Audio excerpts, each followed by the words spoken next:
à tous. Alors, il est de plus en plus critique pour les acteurs telco comme Colt de lier techno et les défis métiers de nos clients entreprises. Pour illustrer une de ces collaborations, nous incubons un pilote de smart building en s'appuyant sur un réseau privé 5G avec un acteur majeur de l'immobilier afin d'adresser justement ces fameux enjeux court et moyen terme. D'ailleurs, on m'a présenté, je suis Aaron Partout, je suis directeur innovation chez Colt et je passe donc la main à Thierry Borgel, DSI d'ICAD, afin de présenter justement ICAD et ses fameux défis métiers. Merci Aaron, bonjour à tous, très heureux d'être parmi vous et très honoré d'avoir été invité à témoigner. Donc Thierry Borgel, moi je suis le DSI d'ICAD. ICAD c'est rapidement, voilà, ICAD c'est un acteur de l'immobilier qui est leader sur 3 marchés. Un premier marché autour de ce qu'on appelle les foncières de bureaux, donc propriétaires d'immeubles de bureaux. Je ne vous cache pas que c'était un business, ça a été un business un peu chahuté récemment, depuis le Covid. Un deuxième business unit autour de la santé, donc propriétaire d'immeubles de santé. Alors également impacté par le Covid, mais différemment.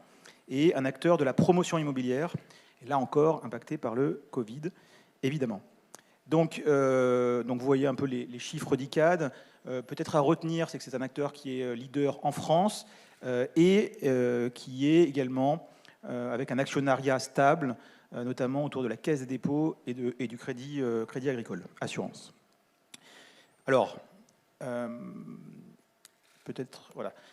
Un des sujets importants d'ICAD et qui a été en fait voté en Assemblée Générale, Say on Climate Act, donc les engagements RSE qui sont vraiment très importants pour ICAD. Alors à la fois pour des raisons réglementaires, parce que le secteur du bâtiment est un gros émetteur carbone et donc est réglementé, et également parce que ICAD est engagé depuis longtemps sur ces enjeux de RSE. Alors pourquoi je vous en parle dès à présent? Parce que ça a beaucoup d'impact, à 2 titres, notamment pour le sujet qui va nous intéresser aujourd'hui. Parce que le bâtiment construit différemment et avec des nouveaux matériaux, notamment des vitres métallisées qui sont des isolants en termes de réseau, ce qui fait que les bâtiments neufs, si on ne s'y intéresse pas précisément, on ne capte pas à l'intérieur des bâtiments neufs. Donc si vous avez acheté un bâtiment neuf, renseignez-vous, c'est important. Et donc des acteurs comme ICAD et comme beaucoup d'acteurs immobiliers se sont saisis du sujet pour travailler sur ce sujet de connectivité indoor. Premier sujet. Et deuxième sujet, ces enjeux RSE sont aussi importants parce que dans les bureaux, dans les hôpitaux, la consommation énergétique de l'IT, au sens large, commence à devenir significative et donc pèse dans le poids carbone du bâtiment. Alors, la vision du smart building pour ICAD, c'est une vision 3 tiers, dont on a vraiment l'habitude en informatique, mais qui est vraiment nouvelle pour le bâtiment, avec des systèmes back-end d'ouverture de portes, de lumière, etc. Un système front avec des applications pour l'utilisateur du bâtiment et pour les gestionnaires du bâtiment, donc ça peut être des gestionnaires énergie, des gestionnaires maintenance, etc. Et puis une couche middleware, alors qu'on appelle dans le bâtiment souvent le BOSS, Building Operating System, qui va venir orchestrer, stocker et opérer les données du bâtiment, et donc faire que le bâtiment va devenir une sorte d'objet autonome informatisé en tout cas, et donc qui va se processer autour de 2 choses. Probablement, on va dire une intelligence edge locale, et probablement des capacités réseau. Alors, à la fois probablement filaire et également sans fil, puisque une des tendances aussi dans l'immobilier, c'est de rendre l'immobilier flexible pour les cas d'usage et pour rendre notamment le bureau attirant, pour être en capacité de fluidifier et de flexibiliser les bureaux. Donc voilà un peu cette vision-là. Et donc dans ce cadre-là, on s'est dit la 5G va jouer un rôle. Va jouer un rôle probablement, en tout cas dans la promesse 5G, de convergence entre les IoT, les besoins réseau, on va dire de tout type d'usage. Donc on s'est engagé chez ICAD à faire une expérimentation 5G et à travailler sur la 5G. Donc ça s'est passé en 2019-2020 avec l'ARCEP. Et à ce moment-là, effectivement, c'était pas simple de lancer un projet 5G, parce que le sujet s'est politisé et est devenu quand même un sujet très sensible, avec beaucoup de controverses. Alors, le sujet depuis, je vais aller assez vite, mais c'est apaisé. Il y a eu beaucoup de mesures qui ont été faites, il y a eu des rapports au niveau de l'ARCEP. Et donc, on est maintenant sur une logique de déploiement de réseaux 5G, on va dire, comme les réseaux précédents, et en tout cas qui nous permettent à nous, acteurs industriels, on va dire, hors du sujet, de pouvoir s'y intéresser en toute... de pouvoir mener nos expérimentations. Donc, le réseau 5G, ça sera le réseau du bâtiment. Mais un des sujets aussi qui nous intéresse, et ça notamment avec une tendance qu'on appelle le Zero Trust, c'est aussi probablement que le réseau du bâtiment va devenir le réseau du client du bâtiment, du locataire du bâtiment. Et pour une foncière de bureau, ça c'est particulièrement important. Ça veut dire d'avoir un réseau du bâtiment qui fait bien fonctionner le bâtiment et également qui sert potentiellement au réseau du bâtiment. Alors le Zero Trust, pour nous, c'est quelque part une donnée marché, un contexte, un élément contextuel, donc qui a fait l'objet d'une publication par le CIGREF, qui révèle que beaucoup de sociétés considèrent que c'est un buzzword, mais probablement aussi une révolution un peu structurelle qui fait que, on va dire, l'accès Internet va devenir, versus le VPN ou versus les réseaux d'entreprises classiques, va devenir plus nécessaire, et donc de plus en plus nécessaire. Donc ça veut dire que le réseau du bâtiment peut devenir le réseau d'accès Internet finalement à l'outil de travail des occupants du bureau, et donc pour une foncière, c'est un sujet d'intérêt. Donc voilà un élément de contexte. Alors, deuxième élément de contexte, c'est qu'on a de plus en plus besoin de réseaux dans le bâtiment, tout simplement parce que on a de la visio, donc ça c'est acquis, et qu'on a plein d'investissements dans d'autres usages. Donc voilà, donc on a cité ici quelques-uns. Dans le cadre de notre expérimentation, je ne sais pas si tu parleras de ça, mais on expérimente aussi un petit robot qui s'appelle Axine, et qu'on fait, et dont on voit bien l'intérêt d'utiliser de la 5G. Donc voilà, donc on a des nouveaux cas d'usage qui vont apparaître. Ce qu'on pense, c'est que le bâtiment va devenir une sorte de plateforme de services et de données à la fois pour les professionnels du bâtiment, mais surtout pour l'utilisateur et les utilisateurs finaux, et que la 5G sera probablement un enabler de nouveaux usages des nouveaux usages collaboratifs en flexibilité par rapport au type d'espace. Voilà, alors je vais laisser la parole à Aaron, qui a piloté cette expérimentation 5G qu'on a fait ensemble sur un immeuble à La Défense. Merci Thierry. Donc, ces informations contextuelles, j'espère que je ne vais pas trop vous ennuyer avec des informations plus techno, mais bon, je vais essayer d'être assez léger sur le sujet. Je voulais juste vous donner quelques contextes. Alors, Colt n'est pas un opérateur 5G, n'est pas un opérateur mobile. Par contre, ce qui nous intéresse, c'est d'innover avec nos clients et de comprendre un peu les enjeux. Et donc là, par exemple, on voit certains secteurs sur lesquels on va se focaliser et on va innover avec nos clients, monter des pilotes, comprendre un peu le rôle qu'on va jouer, et après aussi évaluer notre capacité à embarquer un écosystème de partenaires sur des sujets qui semblent stratégiques pour nos clients. Et c'était exactement ce qu'on a essayé de faire avec ICAD. Alors, je donne quelques informations contextuelles sur l'environnement de travail, parce que c'est quand même un des contextes importants. Bon, l'environnement de travail traverse une profonde mutation. Je pense qu'on en parle beaucoup et qu'on en parle aussi beaucoup dans cette conférence. On a 3/4 des entreprises qui ont davantage de personnes en télétravail, et les solutions qui ont été mises en place au début du Covid, au début 2020, ne sont pas toujours des solutions pérennes. Donc par conséquent, aujourd'hui, les entreprises recherchent des solutions durables, à long terme, pour s'adapter à cette situation, avec un nombre d'employés qui travaillent de plus en plus à domicile. Et on a une statistique qui parle d'employés qui travaillent à domicile, de façon permanente à domicile, qui va doubler. Mais c'est aussi important, parce que améliorer l'environnement de travail, c'est le bien-être. Et aujourd'hui, on voit bien que le bien-être est de plus en plus un point de focus de beaucoup d'entreprises, un sujet phare, et que ce critère-là peut être déterminant. Enfin, nous remarquons une statistique intéressante et qui résonne un petit peu avec cette préparation de l'environnement de travail du futur, c'est qu'une occupation de 60% des bureaux, aujourd'hui, amène une augmentation de la capacité de 50%, à cause essentiellement de l'explosion du trafic vidéo. Donc c'est exactement ce que disait Thierry sur cette préparation de l'environnement de travail. Donc on n'a plus besoin d'avoir spécialement tous les employés au bureau pour avoir une augmentation de la bande passante. La bande passante, elle se décorrèle, elle est plutôt liée justement à ces outils de collaboration. Alors, ça, c'est des questions que l'on pose habituellement à nos clients, donc on va passer assez rapidement, mais ça concerne aujourd'hui les outils. Est-ce qu'on les utilise de façon optimale? Est-ce qu'on a bien activé les fonctions voix? Est-ce qu'on a bien dimensionné le réseau? Est-ce qu'on a besoin de flexibilité dans le réseau? Est-ce qu'on a bien estimé les pics de trafic vidéo? Enfin bon, plein de questions techniques qui sont probablement un peu ennuyeuses, mais qui sont importantes. Et puis, bien sûr, les aspects sécurité.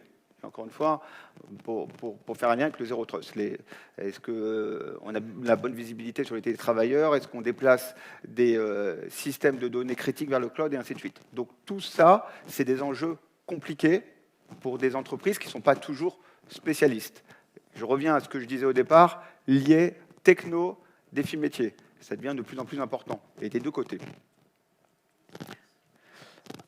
Alors, je vais peut-être passer un peu plus rapidement sur ce slide, mais si on parle de la transformation digitale, qui est un de nos moteurs, en tout cas nous, dans l'accompagnement de ce qu'on fait avec les entreprises, dont la mutation justement de l'environnement de travail est aussi un des principaux moteurs, essaye de tirer profit des nouvelles technologies, telles que les places de marché numériques, telles que les technos comme la 5G, sans fil au très haut débit, la virtualisation des fonctions réseau. Donc on peut de plus en plus déployer avec du software des fonctions qui étaient avant sur des solutions propriétaires. Donc je ne vais pas trop entrer dans les détails, mais ça bouleverse le paysage complet de tout l'écosystème high-tech et aussi de la flexibilité de ce qu'on peut faire côté métier, côté entreprise. Et puis, bien évidemment, on en a parlé juste avant, l'intelligence artificielle qui va être aujourd'hui une source de croissance, qui va permettre une réduction des coûts, mais qui aura besoin d'être déployée plus proche des utilisateurs, pour permettre des réactions en temps réel. Donc, une architecture qui doit évoluer dans ce sens. Si on se refocalise un petit peu sur la 5G, il y a 3 grands éléments que je voulais remonter. Le premier, c'est ce que disent les analystes. Donc, des analystes comme Gartner prévoient que la 5G deviendra la norme pour certains secteurs tels que l'industrie, tels que la fabrication, tels que le transport, la logistique, l'électricité, l'exploitation minière. Et on voit aujourd'hui, je ne sais pas, des réseaux privés qui sont faits par EDF, qui sont faits par la RATP, qui en effet essayent de s'approprier cette technologie pour leurs besoins. Mais il y a aussi d'autres secteurs aujourd'hui, comme celui de la distribution, comme de la santé, de l'immobilier professionnel ou le monde financier, qui s'intéressent actuellement au cas d'usage de la 5G pour soit développer une expérience nouvelle avec leurs clients, être plus efficace, réduire les coûts de consommation électrique, par exemple en remplaçant les câbles, utiliser de l'intelligence artificielle avec des flux vidéo. Est-ce que c'est un peu mieux? Est-ce que c'est mieux? Oui, désolé. Voilà. Donc, on a aussi ces remontées qui nous remontent, en tout cas qui sont remontées directement, par les entreprises. L'autre constat, qui est aussi intéressant, c'est que ces activités 5G se feront sans les opérateurs, d'après Gartner. Et l'explication est simple, les entreprises cherchent à déployer des nouveaux cas d'usage qui sont tous différents selon les secteurs, donc difficile d'industrialiser une solution. Donc l'expertise métier devient plus importante que la maîtrise de la techno.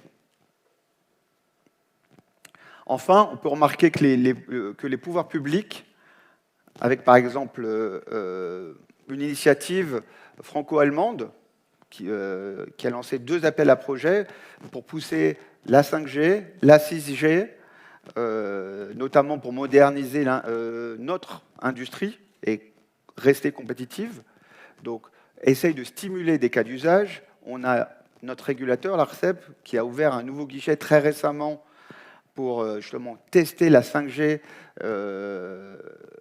en utilisant les mêmes bandes qui sont aujourd'hui proposées chez nos voisins allemands et anglais. Donc, on essaye de pousser ces cas d'usage et de donner un maximum d'autonomie à différents acteurs. Alors, l'évolution, je vais passer assez rapidement, je vous rassure sur ce transparent qui parle de l'Open RAN, mais le sujet principal qu'on veut remonter ici, c'est que les acteurs évoluent énormément et qu'aujourd'hui, on peut déployer de la 5G en utilisant du software, en utilisant des acteurs qui peuvent déployer leurs solutions soit sur des plateformes de cloud, soit sur des petits serveurs qu'on met à disposition. Et aujourd'hui, les acteurs telco évoluent et offrent des puissances de calcul dans leurs équipements. Donc, c'est aussi quelque chose en tout cas que nous, on souhaitait tester. Et c'est ce qu'on a fait quand Thierry est venu nous proposer de collaborer sur un pilote 5G. Ce qu'on s'est dit, nous, ce qui nous intéressait avant tout, c'est comment on peut utiliser notre infrastructure et tester des nouvelles solutions avec des acteurs qui sont là, qui sont plus disruptifs. Donc c'est ce qu'on a fait à travers ce pilote. Donc le pilote 5G qu'on a lancé est sur ce bâtiment que vous pouvez voir à La Défense, dans un espace de coworking, Imagine Office, qui est un des locataires de ce bâtiment. Et les acteurs qu'on a amenés sont des acteurs un peu nouveaux dans ce domaine. On a Adva, qui est plutôt connu dans le monde du fixe, mais qui ont un rôle un peu différent dans notre consortium. C'est eux qui intègrent cette solution Open RAN. On a Airspan, qui est un acteur américain qui commence à être connu dans le monde de l'Open RAN. On a Atonet, un acteur italien qui fait des cœurs de réseau virtualisés qu'on peut déployer justement dans notre infrastructure. On a coordonné ce consortium et on a amené tous les aspects connectivité. Et on a Accedian qui nous a remonté des informations de monitoring, de supervision, et TIBCO qui gère les activités sur site et l'exploitation du réseau sur site. L'objectif, c'était qu'on travaille avec ce consortium pour monter des cas d'usage ensemble. Donc, j'avance assez vite sur les cas d'usage. Donc, encore une fois, l'infrastructure, vous pouvez la voir. On a des petits serveurs déployés sur site. On a le reste qui est centralisé dans un de nos nodes, de nos nœuds à Amsterdam. Et on essaye donc de déployer ce réseau 5G sur un des étages. Et on a une roadmap donc, de cas d'usage qu'on a défini. L'objectif étant de tester la capacité aujourd'hui d'un réseau 5G et de son écosystème de remplacer la plupart des réseaux qui sont à l'intérieur d'un bâtiment.